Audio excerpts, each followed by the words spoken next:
मोगाच्या भाव भयणींनो, आयची पवित्र पुस्तकांतली वाचपां आमकां उगडास करता की आमी जेजूची क्रिस्ताची गोवाय जावंक जाय, धिरान गोवाय जावंक जाय, भिवून न्हय पूण धीर धरून आमी जेजूचे क्रिस्ताचे गोवाय जावंक जाय. जे आमी पळयता आयचे पयले वाचपान कशे भाशेन पावलू तिमोथीक वेंचून काडटा गोवाय जावपाक, जो बरी खबर तांणी अनुभवली आपल्या जिवितान ती दुसऱ्यांक दिवंक.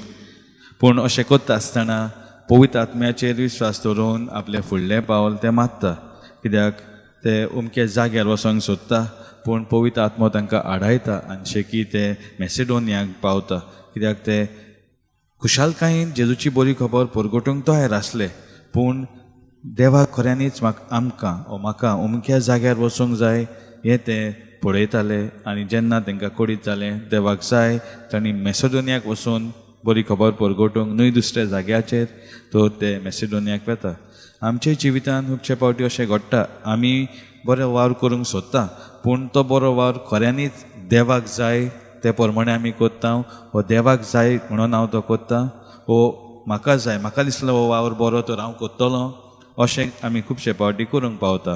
पूण आयज आमकां उगडास करता वाचपां पवित्र आत्म्या वरवीं हे सीस पळयता खंयचो तो वावर खंय आमी वचूं आनी तोच वावर ते करूंक फुडें वेता. आनी अशें करता आसतना दुमाळोय सोंसचो पडटलो अशें जेजू आमकां उगडास करता आयचे शुभ वर्तमानान. कित्याक जेन्ना आमी जेजूचो बरो वावर करता, हो जेजूक जाय ते प्रमाणे आमी जियेता, आमी जाणा कशे भाशेन दुमाळो आमी सोंसता. तर कित्याक लागून, कित्याक जेजूकूय अशेंच जालें. आनी जेजू म्हणटा, जरी तर तुमी म्हजो पाटलाव करता, म्हजी बरी खबर दुसऱ्यांक परगटूंक सोदता, जे बरी हांवें सोंसलां तशें तुमकांय सोंसचें पडटलें.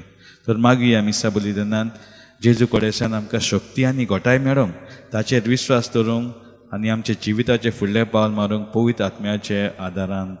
आमीन.